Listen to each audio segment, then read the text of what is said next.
Welcome to THG Week Rewind, episode 11. Let's rewind the week.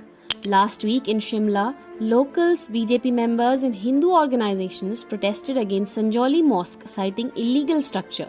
The state's Waqf board said it owned the property, but the matter pertains to illegal construction of the 5-storied mosque in the Sanjoli area. The matter became intense when Congress MLA Anirudh Singh, along with BJP members, supported the protesters in an assembly debate. Reacting sharply, Hyderabad MP Asaduddin Owaisi questioned Congress party's slogan of Mohabbat Ki Dukaan.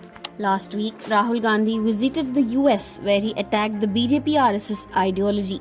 He stated that it is different from Congress ideology as BJP is anti-constitution and anti-reservation.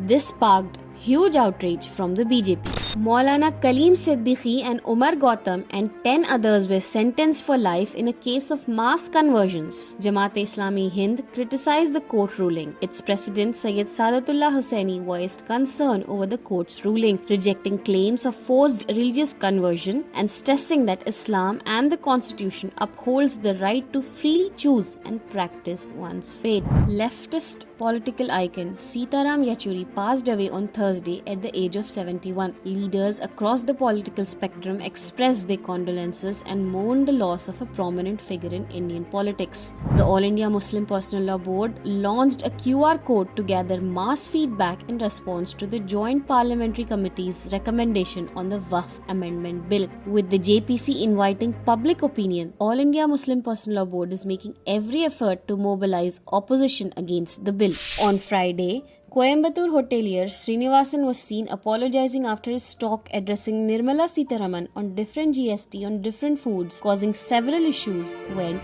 viral. The video of Srinivasan apologizing to Nirmala Sitharaman has sparked outrage. The video was released by BJP-leaning persons online. The opposition accused the BJP of making the hotelier to apologize. That's it for today. Follow for more.